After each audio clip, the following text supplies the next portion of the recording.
engaye bana poto bana mikili hotel ya solo ezali kaka se moko na Kinshasa, Hotel Pacific Hotel.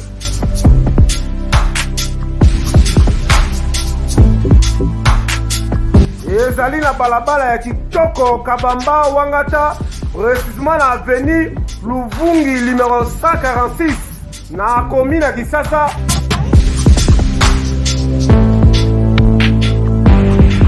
Kolala pe kolamuka ezali kitoko, malili ezali kitoko, ba chambre pe confort, ba appartement ezali propre ndeti kaka ozala mikili.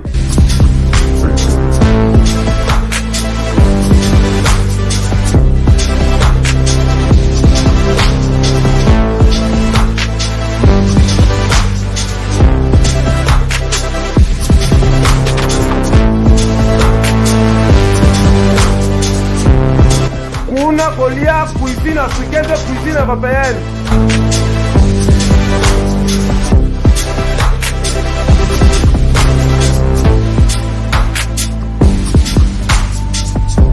Tunanga nini wifi eza ofele, ordinateur eza ofele, voiture pe ya déplacement ezali. Kozanga te oleka kuna, soki oleki kuna ozala jamais déçu.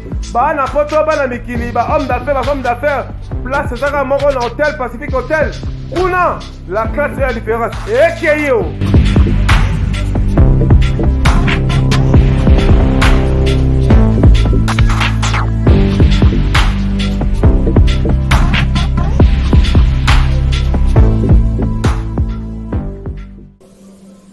Oui, bonjour très chers internautes de la www.bancatv.com. Bienvenue dans votre émission au cours de Grand, une émission conseillée présentée par Marcel Nombia, la kamikaze de la presse, autrement dit Alaska de la presse. Aujourd'hui dans cette émission, je reçois pour vous un leader d'opinion au nom de Kula. Et avec lui, nous allons parler d'un sujet, actualité politique. Et déjà là, je salue mon invité qui est à côté de moi. Bonjour. Bonjour, Marcel Nombia, la kamikaze de la presse. Oni santé. Santé qui toko na ngolu ya Nzambe. Donc, c'est un makasi. Donc, na pesi na mbote na boss ya chaîne Oyo. Donc, ndeko nanga pacho RFI. Mona muteke tabambote belé. Puis na batu nyonso tu bazota la biso. Ah oui, bien sûr que l'internet bazota la biso pour comprendre que tozana Kula. Mais pourquoi Pieni? D'abord, nous sommes de né Congo. Monté naza juste quand na tenue traditionnelle. Donc na salle fort naza na moi qui mundelete. À part le téléphone, dans la salle fort naza na ba tenue na biso africain, ba style ba bobodiou fo mon ba Nigeria. Et puis pieni parce que j'avais décidé de rendre vraiment hommage à nos ancêtres. Là, je vois Fumu Kimbangu, je vois Béatrice Kimpavita, Mbutama, tu vois, et les autres, Ndingakuvu, Humoriste Nyerere, donc Kwame Kuma. Donc c'est pour cela que je me suis décidé Nazala Makolongo. Ah ouais, na sûr que internaute vous autres là vous comprendre vos explications. Na habité étant que leader d'opinion pour Luna Yambio, est-ce que Koki s'est présenté d'abord dans l'internet ou peut-être c'est la première fois nous sommes à découvrir Lilo et Pananga présentation na yo. Oui, Kula Bol, c'est journaliste de formation, journaliste engagé. Et puis, je suis maintenant analyste politique. Donc, c'est une nouvelle carrière que je viens d'embrasser. Donc, vous avez un parti politique déjà? Non, on n'a pas parti politique qui est arrêté. Donc, mouvement, il y a révolution à Bajen. Donc, combat idéologie dans la Yangouane. On a une stratégie pour que vous ayez un poste et après, sur ce poste, au Tiki Bajen, perdu. Non, notre combat est que d'abord la place de la jeunesse est monana namboka oyo. On ne veut plus que bamakambo za la kaka pour muto za la sous DG na chaîne moko kwa ba RTNC, il faut za âgé de 60 ans pour muto bima premier ministre, il faut za na ba 73 ans pour muto za la ba mona ki aza un vrai politicien, il faut za na ba âge pour pas croire na il faut za la nuna makasi. Donc pour faire des analyses politiques, on accepte sous moi intelligence, aux gens qui n'antique, na sagesse, on n'jamba pesa, et c'est un faux en AGBL. Donc raison pour laquelle est totali, bah koulou tu n'as pas safu, bah mukeba, bah côté parlement, surtout moi qui terre au à la vide. Donc il faut bah analyse, bah botama et belé. Donc c'est pour cela que tu décides qui nous, moi, donc stratégie toujours que beaucoup de députés, ministres et après vous qui population en souffrance parce que tout le monde est journaliste et beaucoup plus dans la politique pour le monde on sait la télévision ils sont sauté alors. Non, même pas. Donc journaliste est d'abord sur le côté politique, et ça ça idéologie il y a certaines personnes à tout ça là pour battre cas. Vous comprenez? Alors ça là que non battre cas après on a postulé le roi mapa bango tout va postuler va voter bango si quoi va voter bien va côté parlement bande ko va côté wana ba kulut ne so ba journaliste ba fait ça fou ba mukeba ba ke même analyse on va ko ça là pour attaquer les régimes et tout ko ya ndenge moko pe biso pe oyo to ko attaquer bango ceux qui bana ya moamba ba se retrouver te ceux qui bana lingwala ba se retrouver te ceux qui ba pesi ba makambo tout ba lobaki na ba propagande ils seront attaqués.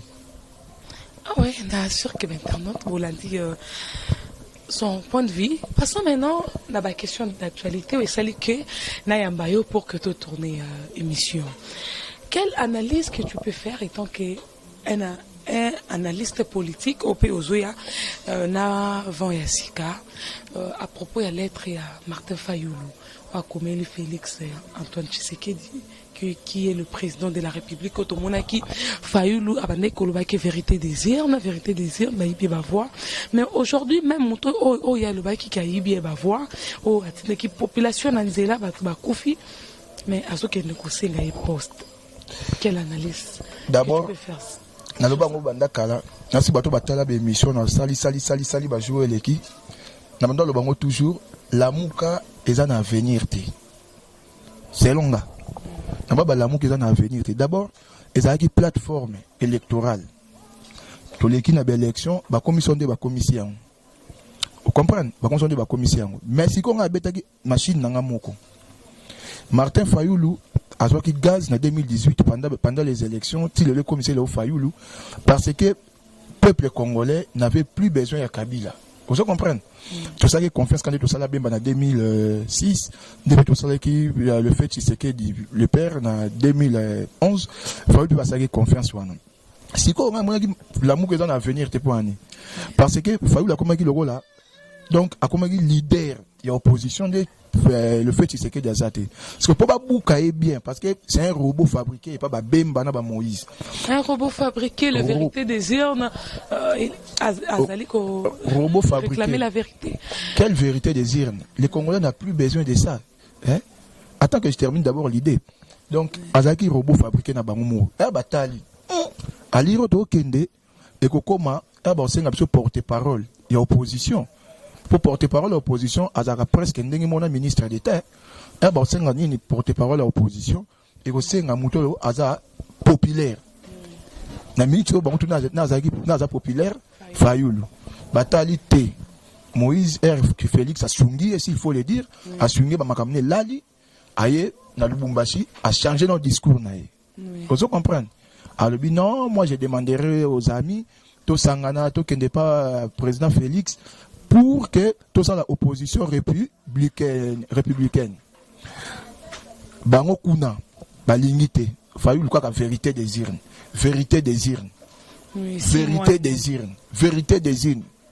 donc pour naïa kanisa ba bande la élection pour naïe mutu moko akanga toute une couche ya pays pour na sentiment naïe mais azala qui n'a pas preuve azala qui ko prouver que a prouvé qu'il y a Zouaki qui est président de la République que Baïba qui va voir même 5 ans qui pourriez le Baki qui est même Zouaki et aujourd'hui pourquoi vous êtes contre Martin Fayoulou 5 ans institution T 5 ans les institutions T les institutions T Mazora on a 2015 pour que va côté na 2016 les institutions T église au milieu du village vous comprenez si ba aussi ba kufa et ça pour na ba 5 ans pour na ba bilo na ba moi ba CLC wana ba aussi ba bima libanda lo ba aussi ba te ba petite sœur na so qui tamboa l'aspirante Thérèse Kapanga la kufa ba le qui na so ba kingabwa wana ba daya vous comprenez 5 ans tango de côté tout le ba politique d'abord faut que ba yango je ne sais pas si Martin Fayoulou il est conscient de ce qu'il fait. Parce que tant abandonné Kosamba na cour constitutionnelle, il a de preuves. 5 ans, et Zala qui est venu ici qui a sali. Non, na cour na bien. Donc il y avait erreur côté Martin Fayulu. Ils avaient introduit 2 lettres. Oya professeur Kalele na oya batne ba ko kotisa. Déjà quoi ça qui da bango. Vous comprenez? Donc 2 requêtes au baba kotisa qui. Et là dit ça qui bango. Lettre oya komeli président Félix. Bon, pour moi na ko lo baké après mutu azotala ke on est ba ticket qui dit ba. Vous comprenez? Pour Moïse déjà dans Zabongo ça casse ou ça passe. Ndenge Zabongo Moïse dans Zabongo. Moïse n'a pas pire Félix. Moïse payait des billets. Internet, ils allaient Moïse payait des billets pour la Félix. lettre, ils allaient ancienne lettre, ils allaient qui Félix. Et nani Fayulu a commis la qui président Nabis, ils allaient qui pour na franco-américain, ils allaient l'autre, ils allaient calasser sur ça la tour. Il y a normal, mais bino boye ko actualiser comme si il y a Zosenga Félix, tu sais qui dit. Tala, n'est pas tout ça en boka au Congo, tout ça en boka au Congo. Moi tout ça.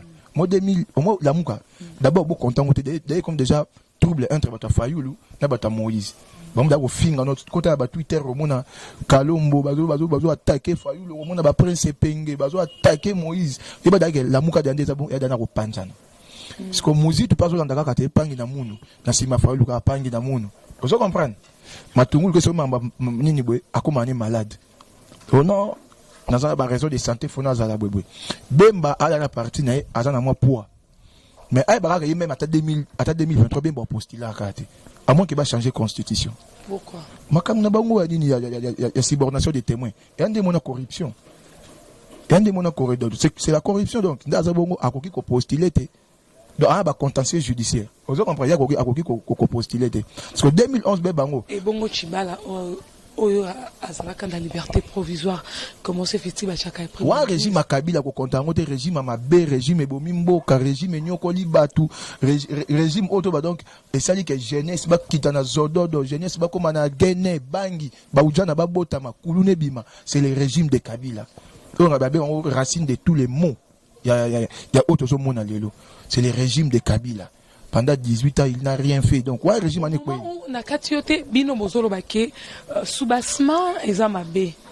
Et alors ce qui sikoyo nini ezamabe racine ya Kabila ezamabe au moment où tout le monde Félix Tshisekedi a encore ko garder ba ministre ya Kabila. Ndenge nyo elo marqué adage le maka si le quoi ce qui racine ezamabe et aussi les branches ça. C'est qu'il n'y a pas de pouvoir à Félix Tshisekedi et que ça il est au mon côté. Moi ni photos à Congolais faut mutu na il faut mutu à Congolais ça bien surtout biso ba jeune. Tous la politique à boké chuté. Vous comprenez? La politique à boké chuana te. Moi il faut ba Kabila a sali 18 ans na pouvoir. Yo ka so olongolé ga le roi nini ndunda na mukala boy. Non. Il faut négocier. Vous comprenez? Il faut négocier dans le bien. Parce que nous avons Félix d'abord, il faut gagner confiance à l'armée. Vous comprenez? Soit gagner confiance à l'armée, à comme na bateau blanc, ne mo buta ba na tsaka mutema na ngana ba berin rouge. C'est pas comme que ko tsa mutema na ye et pas ba soda. Là Félix maintenant il faut pas se laisser une année. Dans mois de janvier, on soit ko agir le quoi ni garant de la nation. Vous comprenez? Et alors maintenant, si les lots automoni à salir armée, tu as continué toujours il y a ko tambola même na bagarde ya Kabila, je vois pas que changement exact parce que tu es bien la série en bouzette en musaye à longola qui batu nyoso ya Mobutu et après à chaki batu na au moins que le président ne pèse pas. Moussa zaka rebelle. Moussa kota na rébellion. Moussa doit pouvoir na passation boetin, la passation pacifique boetin na ndenge mo ya légitimité rien. Moussa kota na ndenge ya rébellion, c'est tout à fait normal. Ara batu ne o baza sir ba kadogo na ye. Jamais ko travailler bata Mobutu mais abenda ba fait sa combi. Vous comprenez? Abenda ba fait sa combi. Il y avait quelques têtes même au Bassana Mobutu bazaï permis à musée entre autres ministres Moussous.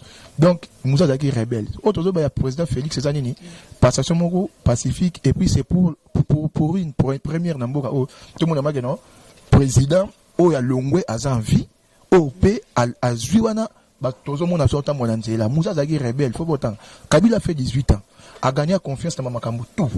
Il a ses ministres il peut travailler dans le système de travailler ministre DG même tout le monde en RTwana. Vous comprenez? au moins moi dire kaba mo wana muta aner azana batu ni za circuit mobimbati FCC na nini font commun des corrompus et ça circuit mobimbati il a ses maquila donc bati azana Alexis Tambwe Mwamba azana batu na ye wana na arma azana batu na ye Kabila azana batu na est-ce que Félix na minute oyo ce baba qui n'a pas Britannique là tu risques de perdre. Mais tout le monde qui est à ici armé, Souda qui est formation, parce qui bat na base, mais sans suite. Pas Israël. Réforme armée d'abord. Il faut te bien espérer. Le quoi l'Union européenne effort wana. Faut on débat ya. Ben non nombre ya 1000 à tous à combien. Eh ben nombre de soldats tout. Là beaucoup ça réforme. Botali papa quoi qui fois. Banda vanda dans la police. J'ai pour ça donc au suko tambolate. Bima kende retraite. On se comprend. Botali mutu moza dans 65 ans kende retraite. Bon sali ba ko lancer ce recrutement ya sika. Ba jeune au batanga to là pour ça ba soldats zo baté. On se comprend. Jeune moi atanga moi niveau ezali ba ke efo. Nakananga ba zuni na ba mo papa. Allez, bah est-ce qu'on a armé à mailler les réformes il faut ça mais avec Félix donc moi je suis ni de l'opposition ni de la majorité donc la jeunesse consciente donc je crois que à cause ça makambo bien. Ah ouais, je suis sûr que les internautes vont suivre biso, tous en akula, ou azali analyste politique, ou en avant na yasika, azali vraiment koluba makambo et koluba matouote, mais vraiment sur les sango tout. Je salue Jolili Atala, en cher Yanos, sponsor officiel de Marcel Ombia, Jolili Atala, en cher Yanos, l'on donne toujours le patron des Translation 7. N'a invité analyste ni au cours de temps que analyste de la Sika n'a pas propos tenu na Francis Kalombo envers monsieur Martin Fayoulou.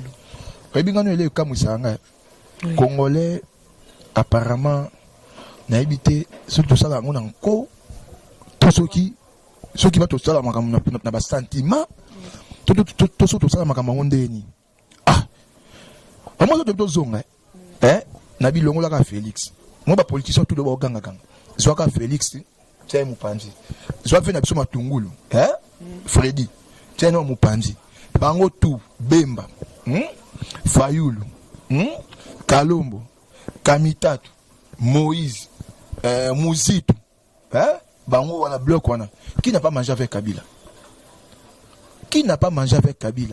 donc il faut faire comprendre bah comme opposanté pour bébé na mutu ça kwanga nonde to ça boy to ça qui na ba relation bien papa to bébé na ba raison na biso moko personnel donc to bébé ninga no emsusu pour na ka bracelet no pesa nga na lata ki na defa ki na bungisi komo se ngelo ko no ba mona mona seni na comme opposant na rien so la dit ba opposant na tout Bemba d'abord à côté politique na voie normale té vous comprenez Bemba côté politique té na voie normale Bemba côté politique na rébellion c'est la rébellion qui a fait de Bemba à comme politicien Bemba fandate boina mboka abandi ba commander ba fait Tshisekedi ba bandaki rien vous comprenez et le bama kene c'est là et ça m'a toujours moi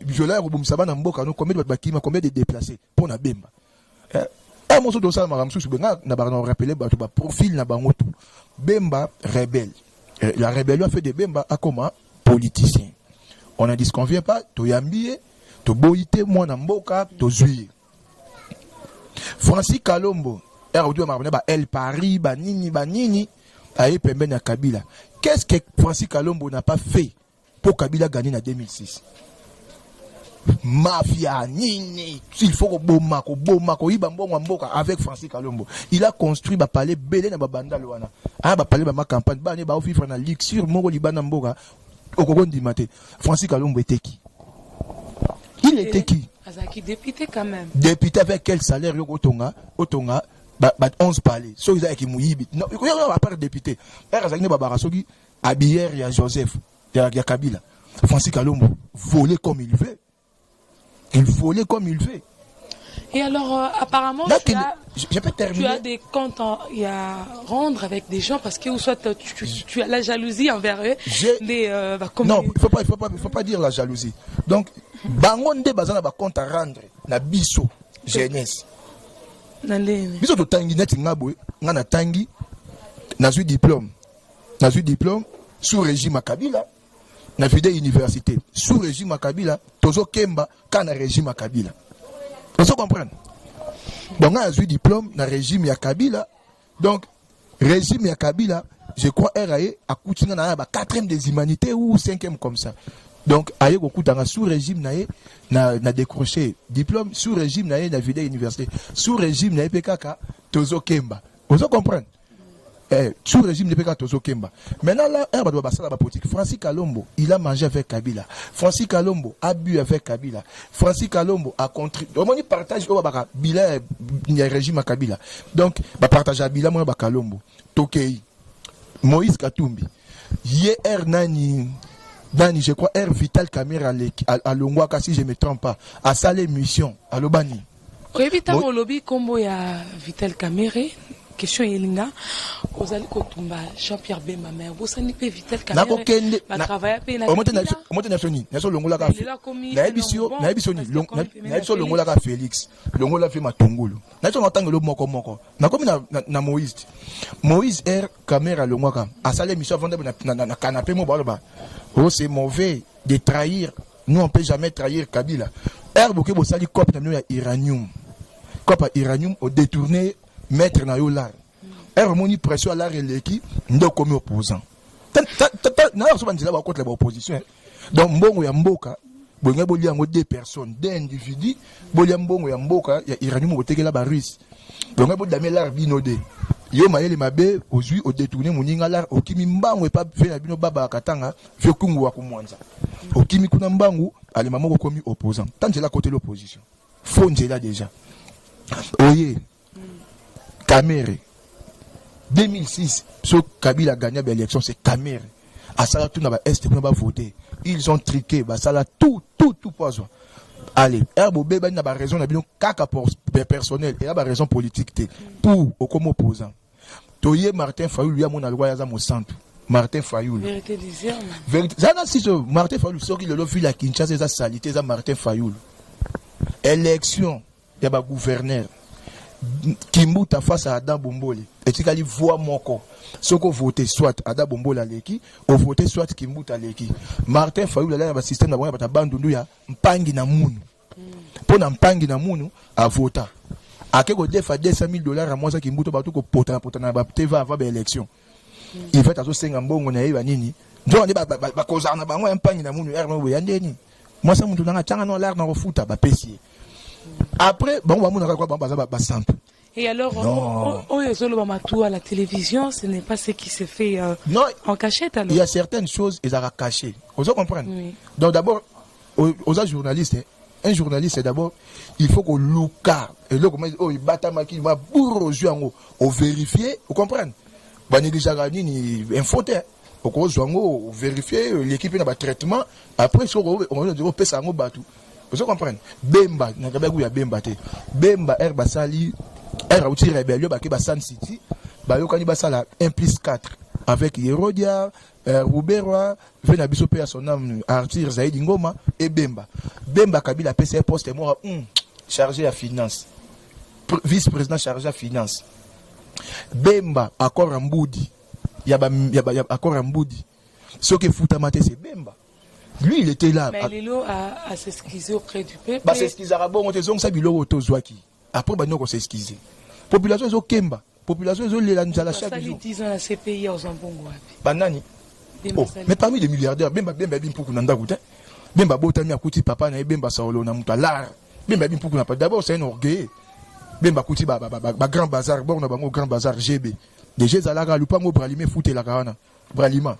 Place, ça a lupango, Bemba. Bemba la ligne, ça l'a Bemba continue ma makamuna ye ba rébellion ye ba kanda na ye mutu ba mobutu akendaki atali pena ba zanya sibez ba zanya ba sibez ayi ba na contrôler tout et pas que ba rébellion na ndinga koti mais encore en bout c'est foutamate c'est Bemba.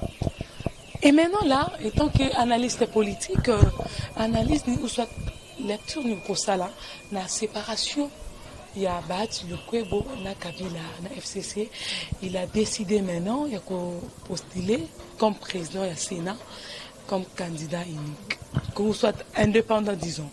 Tala. Il y a accord, il y a Kabila, qui est FCC, FDC, pour que ça ait une force, mais aujourd'hui, il a trahi son président. On peut dire qu'il est le fils rebelle, ou bien, moi, la mato, il m'a dit. Au moins, il retourne à la question, on réfléchir, et là, mon Kabila. Kabila est un vrai politicien. Moi, Kabila, il raconte un politicien. Quand il vieux wana, il travailler.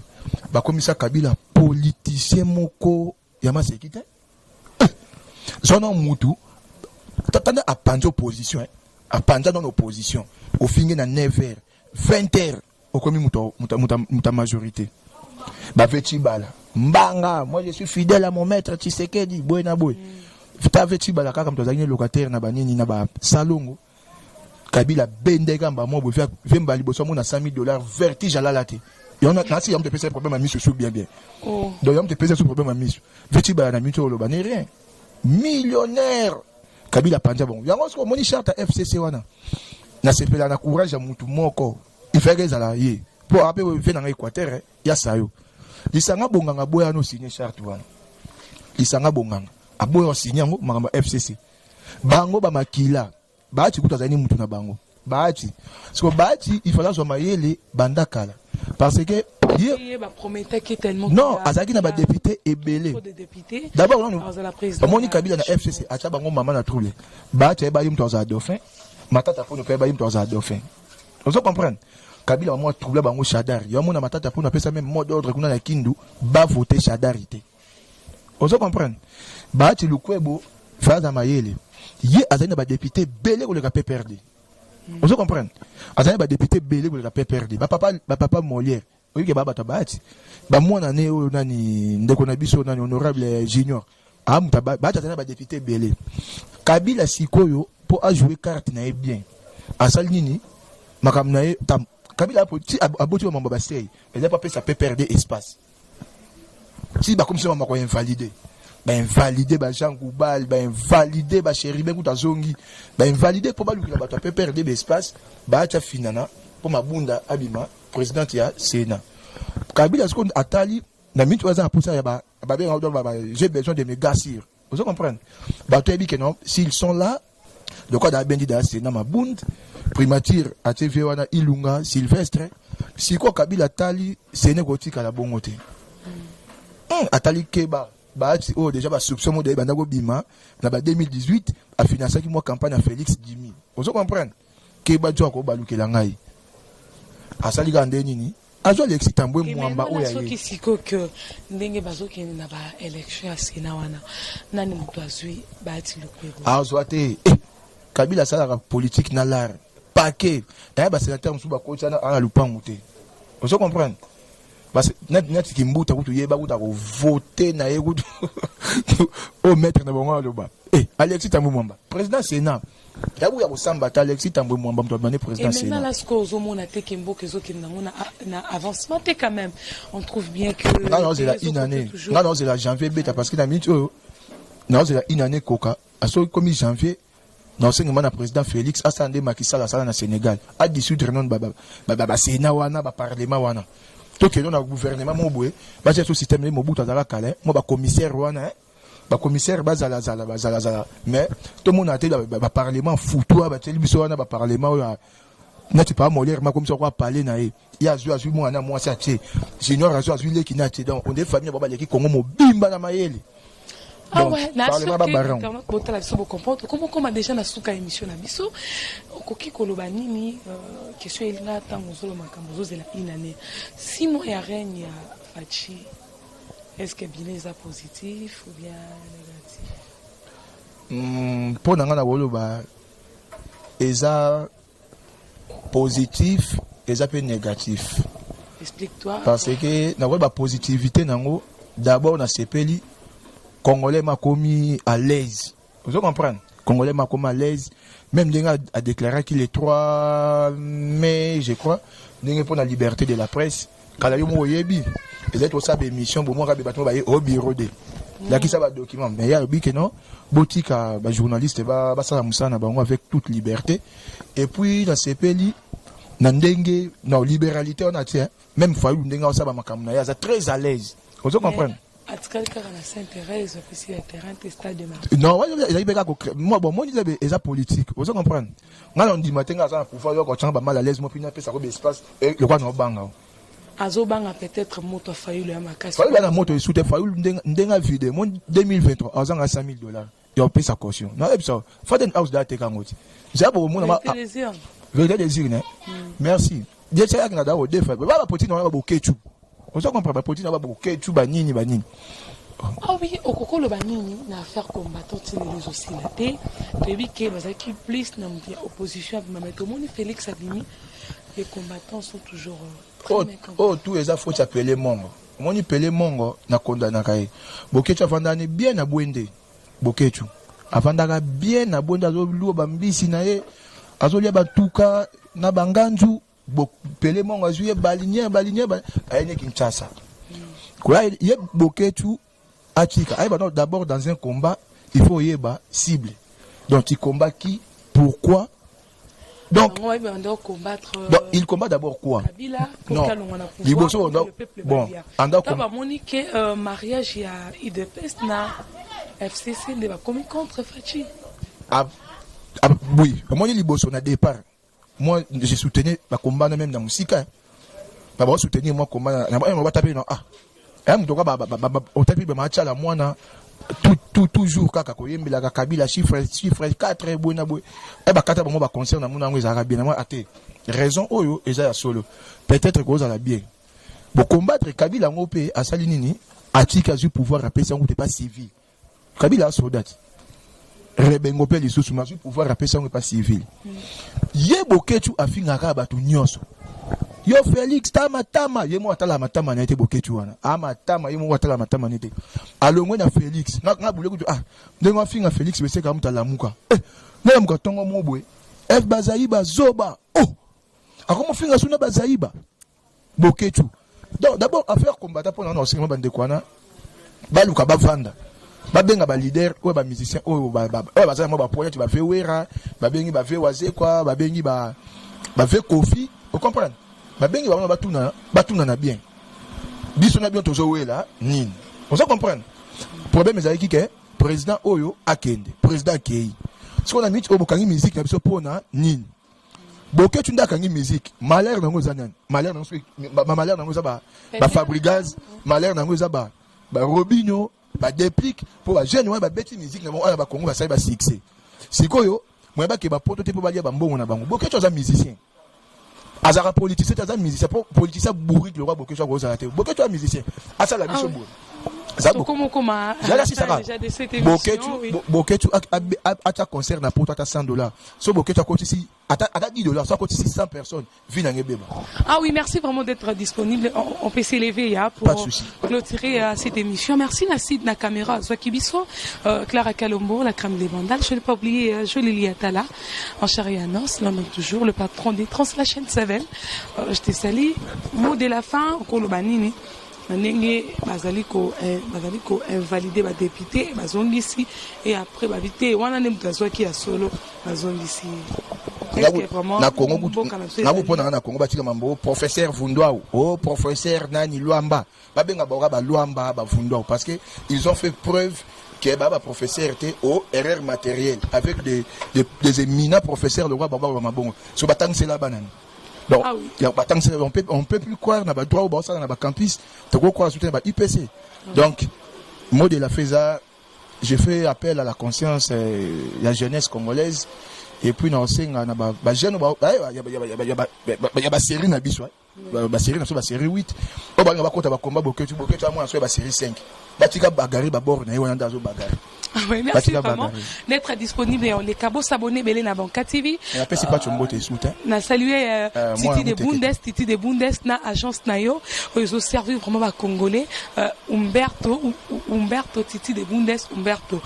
Vraiment salut bien Bambote na Abegandongo le meilleur de tous les temps Yves Massani toujours spécial et des gros bisous à mon fils Postino l'amour de maman. Quelques dédicaces on met fin on met signal. Donc, dédicace, je salue d'abord ma mère, Émilie, qui est à Paris, et puis mon grand frère, Joël Manzekou. Je salue Jocelyne Ikwa et mes deux enfants, Rocky et Aminata. Et puis, donc, je salue mon ami Peralomi, la reine Umba, Nakati Allemagne à Hambourg, maestro Katuseko, et puis Massa Nanga Fleury Fleur, au Missia Wazé, quoi, en Allemagne. Ok, on appelle à saluer, quoi, Fleury la fleur. On appelle Simo Théâtre, Nadine Chingila, et salut bien, hein, et salut vraiment bien, Makasi, quoi. Bye bye, à la prochaine, non, tu coupes Malasima, beau s'abonner, Bélé, Navanka TV, puis, Congolais, vous avez un problème avec le document qui n'est pas chaud, Lili Atala, l'entreprise Translation 7, sponsor officiel de Marcel Mouria. Bye. Merci.